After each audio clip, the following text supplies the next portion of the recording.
Okay बच्चों, तो आपकी स्क्रीन पे जो है एक्सरसाइज 3.1 स्टार्ट हो चुकी है।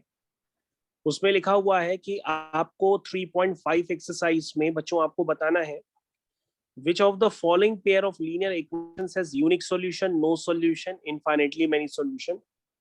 और बच्चों ये यूनिक सॉल्यूशन एग्जिस्ट करता है तो आप यूनिक सॉल्यूशन को फाइंड करेंगे with the help of cross multiplication method.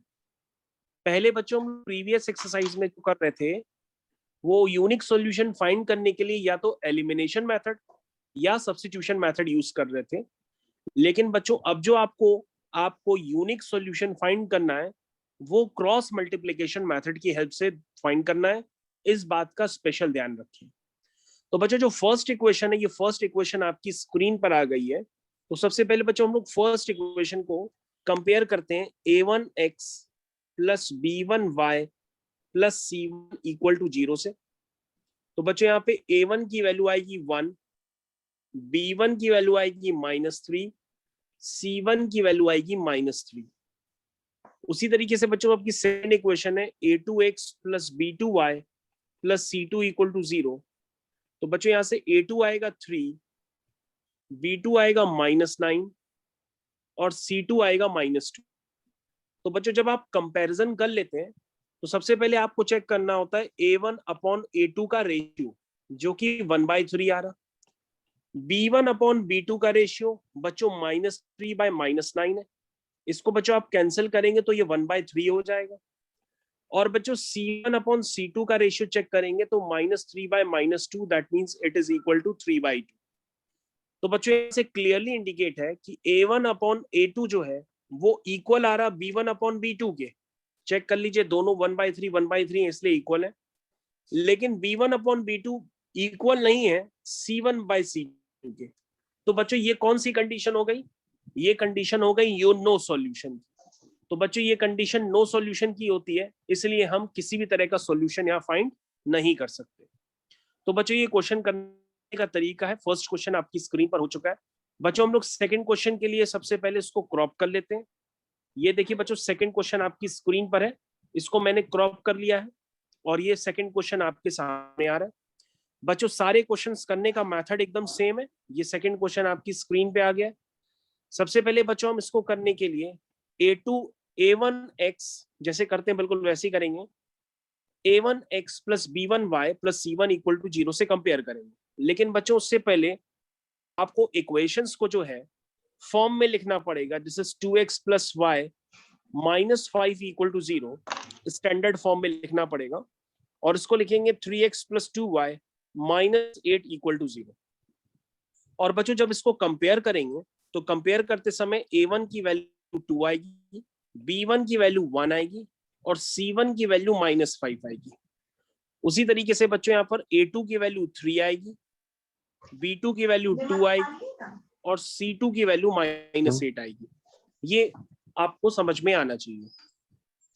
उसके बाद बच्चों सबसे पहले हम चेक करते हैं a1 upon a2, this is 2 upon 3, b1 upon b2, this is 1/2। तो बच्चों यहाँ पे क्लियरली इंडिकेट हो गया है कि जो a1 अपॉन a2 है उसका रेशियो b1 अपॉन b2 के इक्वल नहीं है। इसलिए बच्चों हम यहाँ पर कौन सा सॉल्यूशन फाइंड करेंगे? Unique solution. और बच्चों यूनिक सॉल्यूशन कैसे फाइंड करना है? क्रॉस मल्टीप्लिकेशन मेथड से। तो बच्चों क्रॉस मल्टीप्लिकेशन मेथड देखिए कैसे अप्लाई करना होता है। सबसे पहले बच्चों क्रॉस मल्टीप्लिकेशन के लिए आपको ये इक्वेशन लिखनी होती है x upon equal to y upon is equal to 1 upon, ऐसे पहले लिख लिया करिए। x के नीचे आता है बच्चों bc यानी कि b1 c2 minus b2 c1। y के नीचे आता है ca मतलब c1 a2 minus c2 a1। और 1 के नीचे आता है ab मतलब a1 b2 minus a2 b1। अब बच्चों हम क्या करेंगे? x के नीचे ये सारी वैल्यूज पुट करेंगे। तो बच्चों आप पुट करना स्टार्ट करिए, हम आपका पूरा कंट्रीब्यूशन करेंगे। तो इसको करना स्टार्ट करिए बच्चों। ये सारी वैल्यूज यहाँ पर पुट करिए, एक एक करके आपके आंसर्स निकलना चालू हो जाएंगे। यहाँ y है, यहाँ 1 है। तो बच्चों आप बताइए b1 की वैल्यू क्या है? तो आप कहोगे 1। ध्यान से देखिए आपकी स्क्रीन पे b1 की वैल्यू लिखी हुई है। c2 की वैल्यू कितनी है? -8। B2 की वैल्यू कितनी है, 2 है, और C1 की वैल्यू -5 है। आई थिंक यहां तक सबको क्लियर हो गया।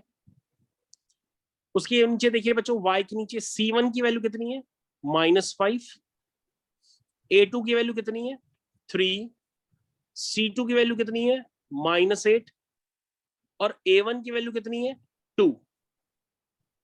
फिर से बच्चों ध्यान से देखिए, A1 की वैल्यू कितनी है, 2, B2 की वैल्यू कितनी है, 2, A2 की वैल्यू कितनी है, 3, B1 की वैल्यू कितनी है, 1। तो बच्चों अगर आपको क्लियर कट इंडिकेट हो गया है तो अब आप उनको सिंप्लीफाई करके लिख दीजिए जरा। तो बच्चों इसी को कहते हैं क्रॉस मल्टीप्लिकेशन मेथड, यानी क्रॉस मल्टीप्लिकेशन मेथड के लिए बच्चों आपको याद क्या रखना पड़ेगा, ये जो मैं ब्रैकेट के अंदर डाल रहा हूं इसी को आपको याद रखना है, यही अप्लाई करते हैं क्रॉस मल्टीप्लिकेशन मेथड। ठीक है, इसको मैंने डब्बे में डाल दिया है। अब बच्चों एक्स के नीचे क्या आ रहा है, ये आ रहा -8। सभी बच्चे यहाँ ध्यान से देखेंगे, सबको सिंप्लीफाई करते चले जाइए। ये हो गया -8 और माइनस माइनस प्लस 5 2 जा 10 हो गया, माइनस माइनस प्लस 5 2 जा 10 हो गया। ये बच्चों -15 हो गया, ये बच्चों 16 हो गया, ये बच्चों 4 हो गया, ये -3 हो गया। तो बच्चों x के नीचे आ गया 2, y के नीचे आ गया 1, और 1 के नीचे आ गया 1। तो बच्चों आप ध्यान से देखिए, अब आपको सिर्फ इतना काम करना होता है रोमन, कि इस वाली वैल्यू को एक बार इसके इक्वल कराओ और इस वाली वैल्यू को एक बार इसके इक्वल कराओ, तो आपके पास x निकल आएगा और y निकल आएगा। तो बच्चों आप समझ सकते हैं x/2 को एक बार 1/1 के इक्वल करेंगे और y/1 को एक 1/1 के इक्वल करेंगे, तो क्रॉस मल्टीप्लीकेशन करेंगे, x की वैल्यू 2 आ जाएगी और y की वैल्यू 1 आ जाएगी। तो बच्चों हमने क्रॉस मल्टीप्लीकेशन मेथड से निकाला है वैल्यूज x और y का। अब आप इसको चेक कर लीजिए और मेरे को बताइए कि आप समझ पाए कि। तो बच्चों आपकी स्क्रीन पे अगला क्वेश्चन देखिए जरा ध्यान से। इसको करने के लिए पहले आप इसको स्टैंडर्ड फॉर्म में लिखिए, 3x - 5y - 20 = 0, और इसको भी बच्चों स्टैंडर्ड फॉर्म में लिखिए, 6x - 10y - 40 = 0। अब बच्चों थोड़ा और ध्यान से देखिएगा, जब आप इसको स्टैंडर्ड फॉर्म से कंपेयर करेंगे तो a1 3 आएगा, b1 -5 आएगा और c1 -20 आएगा। इसको कंपेयर करेंगे तो a2 आपका 6 आएगा, b2 आपका -10 आएगा और c2 आपका -40 आएगा। तो बच्चों कंडीशन आप जानते हैं, सबसे पहले a1/a2 निकालते हैं, वो 3/6 है, मतलब 1/2 आ गया। उसके बाद बच्चों b1/b2 निकालते हैं तो वो -5/10 मतलब 1/2 आ गया। सारे 1/2 हैं। यस, c1/c2 निकालते हैं तो वो भी बच्चों आपके सामने 1/2 आ गया, क्योंकि माइनस से माइनस कैंसिल और 22 इनफिनिटली जा मेनी 40 हो सॉल्यूशंस गया। है। हाँ, तो बच्चों आप देख सकते हैं किस तरह से हमारे बच्चों को लर्न हो चुका है। वो बता रहे हैं a1/a2 is equal to b1/b2 is equal to c1/c2। That means ये बच्चों कंसिस्टेंट होता है विद इनफाइनेटली मेनी सॉल्यूशंस। तो मैंने बच्चों बताया था कंसिस्टेंट वर्ड का मतलब होता है कि सॉल्यूशन इनफाइनेटली मतलब भी हो सकते हैं और यूनिक भी हो सकते हैं, ये होता है कंसिस्टेंट का मतलब। और इनकंसिस्टेंट का मतलब यूनिक, नो सॉल्यूशन होता है। तो बच्चों ये कैसा है, ये है consistent with infinitely many solutions, या आप सिर्फ इनफाइनेटली मेनी सॉल्यूशंस भी लिख सकते हैं। मैं फिर से रिपीट कर देता हूं, कंसिस्टेंट का मतलब होता है इनफाइनेटली मेनी भी हो सकता है और यूनिक भी हो सकता है, लेकिन इनकंसिस्टेंट का मतलब होता है नो सॉल्यूशन। तो बच्चों क्वेश्चन बेहद आसान थे, आप समझ गए होंगे। इसलिए बच्चों अगला क्वेश्चन आपकी स्क्रीन पे आ रहा है, आप ध्यान से देखिए, ये 4th क्वेश्चन ये आपकी स्क्रीन पे आने जा रहा है। Ready for the 4th question. तो बच्चों ये 4th क्वेश्चन आपकी स्क्रीन पे ये रहा। जो आप ध्यान से देखिए, this is 3x - 5y - 20 = 0, and this is 6x - 10y - 40 = 0। तो यहां से बच्चों a1 की वैल्यू कितनी आई, 3, तो बच्चों हर इक्वेशन को पहले स्टैंडर्ड फॉर्म में लिखना होता है, यानी कि सी अगर राइट हैंड साइड में तो सी को पहले लेफ्ट हैंड साइड पे ले आते हैं, तभी आपका काम हो पाएगा यहाँ पे। तो A1 B1 C1, उसी तरीके से A2 B2 और C2। मेरे ख्याल से सभी बच्चों को समझ में आ गया है। अब बच्चों पहले की तरह आपके पास काम है, आप पहले कैलकुलेट करेंगे A1 अपॉन A2, वो है 3/6 यानी कि 1/2। B1 अपॉन B2 ये है बच्चों -5/-10 मतलब 1/2। C1 अपॉन C2 ये बच्चों 20/40 है। तो बच्चों लगता है सेम क्वेश्चन कॉपी हो गया है ना? हाँ सर, सेम वही मैंने क्वेश्चन भी अभी बच्चों वही कॉपी। वही कर लिया ऑलरेडी। हाँ, तो बच्चों कोई बात नहीं, आपका रिवीजन हो गया। सेम क्वेश्चन का मतलब क्या हो गया कि इसके इनफाइनाइटली मेनी सॉल्यूशंस। कैसे बच्चों? Infinitely many solutions. तो बच्चों क्वेश्चन रिपीट हो गया, कोई बात नहीं। अब आप लेकिन क्वेश्चन तो बहुत अच्छे से समझ गए होंगे कि क्वेश्चन को किस तरह से किया गया। अब बच्चों अगला क्वेश्चन आपको खुद करना है, क्वेश्चन नंबर 4। सभी बच्चे क्वेश्चन नंबर 4 को खुद से करेंगे। क्वेश्चन नंबर 4 बच्चों आप लोग को खुद से करना है, करना स्टार्ट करिए।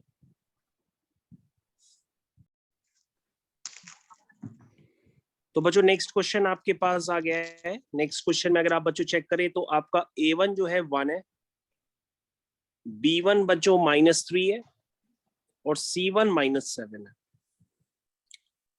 उसी तरीके से जो बच्चों A2 है वो 3 है, B2 आपका -3 है और C2 आपका -50 है। तो बच्चों अगर आप यहीं पे चेक कर ले तो आपको क्लियर कट नजर आ रहा होगा कि जो A1 अपॉन A2 है वो 1/3 है और जो B1 अपॉन B2 है वो -3/-3। तो 3 माइनस माइनस कैंसिल हो जाएगा, 1/1 आ जाएगा। तो बच्चों ये से क्लियर कट आ रहा है कि A1 upon A2 not is equal to B1 upon B2। और बच्चों आपको बताया गया कि A1 अपॉन B2, अगर A1 upon A2 is not equal to B1 upon B2 होता है तो बच्चों कौन सा सॉल्यूशन होता है? यूनिक सॉल्यूशन होता है। कैसा होता है? Unique solution. तो बच्चों यूनिक सॉल्यूशन कैसे फाइंड करेंगे? Cross multiplication method. और क्रॉस मल्टीप्लीकेशन मेथड आपको बच्चों मैंने सिखा दिया है कि आप किस तरह से अप्लाई करेंगे। क्रॉस मल्टीप्लीकेशन मेथड को अप्लाई कर दीजिए बच्चों। यहां लिखेंगे x, यहां लिखेंगे y, यहां लिखेंगे z। सबसे आता है B1 C2 minus B2 C1, BC CA C1 A2 minus C2 A1, AB A1 B2 minus A2 B1। और ये माने बातें इक्वल कर।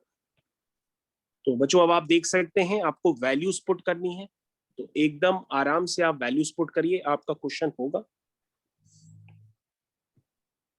तो देखिए बच्चों, हाँ तो सबसे पहले बच्चों वैल्यूज पुट करते हैं। B1 कितना है? -3। C2 कितना है? -15। B2 -3। बच्चों ध्यान से देख लिए, B1 और B2 दोनों ही सेम है, -3। C1 कितना है? -7। ठीक है, समझ में आ गया। C1 कितना है? -7। A2 कितना है? 3 माइनस C2 कितना है? -15। A1 कितना है? 1। अब A1 कितना है बच्चों? 1। B2 कितना है? -3। A2 B1, A2 कितना है? 3 और B1 कितना है? -3। तो बच्चों आप देख सकते हैं दिस इज X, Y और Z। तो बच्चों इनके डिनोमिनेटर्स आपको क्लियर करने हैं, तो इनके डिनोमिनेटर्स क्लियर करते चले जाइए। तो बच्चों 15 3 जा 45, यहाँ माइनस आएगा, माइनस इंटू माइनस प्लस, 7 3 जा 21, -21 plus 15 and -3 minus minus plus 3 3 जा 9। तो बच्चों ये x के नीचे आ गया 5 - 1 4, 4 - 2 2। तो बच्चों ये कितना हुआ? माइनस का 6 और ये बच्चों कितना हुआ? 6।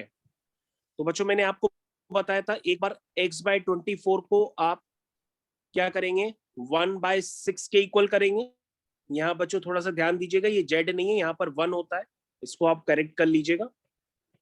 ठीक है, चलिए तो बच्चों x/24 को आप 1/6 के इक्वल करेंगे और y/-6 को एक बार 1/6 के इक्वल करेंगे। तो यहां से क्रॉस मल्टीप्लाई करेंगे तो 6x इज इक्वल टू 24, तो x की वैल्यू आ गई 6 4 जा 24। यहाँ क्रॉस मल्टीप्लाई करेंगे तो 6y इक्वल टू -6, यानी y equal to -6/6 that is equal to -1। तो बच्चों आपका आंसर आ गया है, x की वैल्यू 4 है और y की वैल्यू -1 है। This is the answer. तो बच्चों आप इस सॉल्यूशन को चेक कर लीजिए, कोई प्रॉब्लम है तो पूछ लीजिए। और बच्चों अगर आपको प्रॉब्लम नहीं है तो मैं आगे कंटिन्यूएशन में ले रहा हूं। ये क्रॉस मल्टीप्लिकेशन मेथड आप समझ गए होंगे। हाँ सर। तो बच्चों आप अपनी स्क्रीन पे अपनी एनसीईआरटी में दूसरा क्वेश्चन देख लीजिए। आपको अपनी एक्सरसाइज क्लियर है? एक्सरसाइज 3.1 है, 3.5 है बच्चों एक्सरसाइज। एक्सरसाइज 3.5 बच्चों ओपन कर लीजिए और दूसरा नंबर क्वेश्चन जो है आपकी स्क्रीन पे वो पढ़ना स्टार्ट कर दीजिए। हम दूसरा नंबर क्वेश्चन करने जा रहे हैं। कह रहा ए और बी की क्या वैल्यूज होंगी ताकि लीनियर इक्वेशंस के इनफाइनेटली नंबर ऑफ सॉल्यूशंस हो जाए। तो बच्चों आपको क्वेश्चन क्लियर हो गया? नेक्स्ट वाला ये क्वेश्चन है आपका। तो बच्चों क्या पूछा गया है? Infinite number of solutions. तो उसके लिए सबसे पहले हम बच्चों इक्वेशंस को स्टैंडर्ड फॉर्म में लिखेंगे। तो बच्चों पहली इक्वेशन क्या है? 2x + 3y, 7 को उस तरफ कर दीजिए -7 इक्वल टू 0। उसी तरीके से दूसरी बच्चों में भी बच्चों कांस्टेंट उस तरफ है, उसको इस तरफ ले आइए। तो ये हो जाएगा -3a - b + 2 इक्वल टू 0। अब बच्चों चेक करो, a1 की वैल्यू है 2, b1 की वैल्यू है 3 और c1 की वैल्यू है -7। उसी तरीके से बच्चों a2 की वैल्यू है a - b, b2 की वैल्यू है a + b और c2 की वैल्यू है -3a - b + 2। ये हो गया। अब बच्चों आपको कहा गया है कि इनफाइनाइट नंबर ऑफ सॉल्यूशन है, तो ए और बी की वैल्यू बताइए। तो आपको कंडीशन पता है इनफाइनाइट नंबर ऑफ सॉल्यूशंस के लिए कि a1/a2, b1/b2, c1/c2 ये सब आपस में इक्वल हो जाते हैं। तो बच्चों 2/a - b इक्वल हो जाएगा 3/a + b के और 3/a + b इक्वल हो जाएगा -7/3a - b + 2 के। तो बच्चों इनको सिंप्लीफाई करिए। पहले आप इन दोनों को इक्वल कर लीजिए और फिर आप इन दोनों को इक्वल कर लीजिए, तो आपके पास दो इक्वेशंस बन जाएंगी। सॉल्व कर लीजिए। तो बच्चों 2 times a + b is equal to 3 times a - b। ये क्लियर हो गया? This is 2a + 2b is equal to 3a - 3b। Clear हो गया? इसका मतलब बच्चों हुआ 2a - 3a is equal to -3b - 2b। यहां तक सभी बच्चों को क्लियर हो गया? सर इक्वल क्यों करेंगे? ठीक है, क्योंकि वो इक्वल है तभी तो इक्वल करना है। तो 2a अच्छा। - 3a is equal to -a और ये हो गया -5b। दैट मीन्स आपको बच्चों पहले रिलेशन को इक्वल करने पर आ गया a is equal to 5b। तो बच्चों ये कंडीशंस आप कम से कम 5वीं बार देख रहे होंगे कि इनफाइनाइट नंबर ऑफ सॉल्यूशंस के लिए हम तीनों को इक्वल कर लेते हैं, यानी कि a1/a2 इक्वल हो जाता है b1/b2 के इज इक्वल टू c1/c2 के। तो बच्चों आपके पास पहला रिलेशन आ गया, उससे a is equal to 5b। अब बच्चों आपके पास 3/a + b को भी आप इक्वल कर सकते हो -7/-3a - b + 2 के। तो आपके पास यहाँ पे एक दूसरा रिलेशन आ जाएगा, ये बन जाएगा 3 times -3a - b + 2 is equal to -7 times a + b। तो बच्चों हो जाएगा 3 3 जा 9a, 3 3 जा 9a -3b + 3 2 जा 6 is equal to -7a - 7b। तो यहां से बच्चों आ जाएगा रिलेशन, लाइक टर्म्स कलेक्ट कर लेते हैं। -9a plus 7a -9a plus 7a plus 6 is equal to -7b plus 3b। तो बच्चों यहां से आ जाएगा -9 plus 7 -2a plus 6 is equal to -7b plus 3b, that is -4b। अब बच्चों आपके पास फर्स्ट रिलेशन आया था a is equal to 5b, वो यहाँ पे पुट कर लीजिए। तो बच्चों जैसे ही आप a is equal to 5b put करेंगे तो a की वैल्यू 5b है, मैंने यहाँ पर पुट कर दी। तो बच्चों यहाँ से आपके पास b निकल आएगा। ये हो गया माइनस का 10b plus 6 is equal to minus का 4b। तो ये बच्चों हो गया 6 इज इक्वल टू माइनस का 4b प्लस का 10b, that means 6 is equal to 6b। यानी कि b की वैल्यू आ गई 6/6, मतलब b की वैल्यू बच्चों आ गई 1। और बच्चों a is equal to 5b है और इसमें b की जगह 1 पुट करेंगे तो आपका a की वैल्यू 5 आ जाएगा। तो बच्चों a और 5 की वैल्यू, a की वैल्यू 5 है और b की वैल्यू 1 है। इससे आपको क्लियर समझ में आ गया होगा कि इस क्वेश्चन का सॉल्यूशन फिनिश हो चुका है, क्योंकि इस क्वेश्चन में a और b की वैल्यूज पूछी थी ताकि इनफाइनाइट नंबर ऑफ सॉल्यूशंस हो जाए। अब बच्चों आप इस क्वेश्चन का सॉल्यूशन फिर से देख लीजिए, कोई डाउट हो तो पूछ लीजिए। तो बच्चों आपके पास नेक्स्ट क्वेश्चन है, for which value of k will the following pair of linear equations have no solutions। No solution के लिए बच्चों आप क्या करेंगे, पहले क्वेश्चन को अपने स्टैंडर्ड फॉर्म में लिखें। हो गया 3x plus y minus 1 equal to 0। और दूसरी इक्वेशन है बच्चों 2k minus 1 into x plus k minus 1 into y minus 2k minus 1 is equal to 0। तो बच्चों अगर आप ध्यान से देखेंगे तो आपको समझ में आएगा, यहाँ पे a1 की वैल्यू 3 है, b1 की वैल्यू 1 है और c1 की वैल्यू -1 है। उसी तरीके से a2 की वैल्यू बच्चों 2k माइनस 1 है, b2 की वैल्यू k माइनस 1 है और c2 की वैल्यू -2k माइनस 1 है। तो बच्चों नो सॉल्यूशन पूछा जा रहा। नो सॉल्यूशन की क्या कंडीशन होती है, a1 upon a2 is equal to b1 upon b2 is not equal to c1 upon c2। तो a1 क्या है बच्चों 3, a2 क्या है 2k माइनस 1, b1 क्या है 1, b2 कितना है k minus 1 is not equal to c1 upon c2। ये c1 है और -2k माइनस 1 ये c2 है। ठीक है बच्चों, यहां से आपको k की वैल्यू निकालनी है। तो बच्चों बिल्कुल पहले की तरह करेंगे, पहले इन दोनों को आप इक्वल करते हैं। तो रोमन देखिए, अगर आपको इक्वल करने नहीं आता है तो आप देखिए किस तरह से किया जाता है इक्वल। 3 अपॉन 2k माइनस 1 को इक्वल करना है 1 अपॉन k माइनस 1 के। पहले आप ये करेंगे, क्रॉस मल्टीप्लाई करेंगे तो 3 times k minus 1 is equal to 2k minus 1 आ जाएगा। ठीक है, यानी कि 3k minus 3 is equal to 2k minus 1, यानी कि 3k minus 2k is equal to -1 plus 3, यानी कि k इज इक्वल टू 2। यहां से बच्चों k की वैल्यू 2 आ गई। ध्यान से देखिए बच्चों, यहां से k की वैल्यू क्या आ गई 2 आ गई।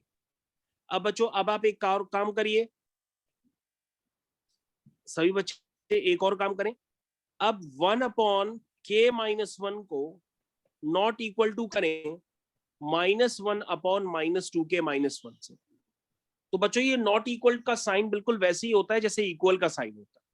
तो आप करना स्टार्ट करिए, -1 k minus 1 not equal to -2k minus 1, यानी माइनस अंदर मल्टीप्लाई करेंगे तो ये हो जाएगा -k plus 1 not equal to -2k minus 1, यानी बच्चों हो जाएगा -k plus 2k not equal to -1 minus 1। Like terms बच्चों मैंने कलेक्ट कर लिए, तो ये हो जाएगा k is not equal to -2।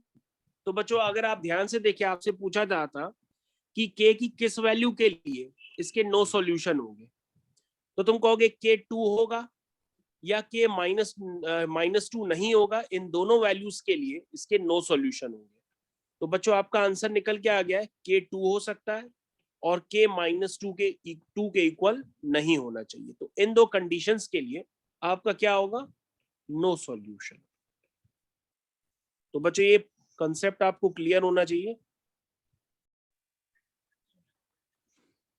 तो बच्चों आपकी स्क्रीन पे जो ये क्वेश्चन दिया गया है, ये नो सॉल्यूशन के लिए क्वेश्चन है, और नो सॉल्यूशन की कंडीशन बच्चों आप लोग जानते हैं, तो वही आपको अप्लाई करनी है।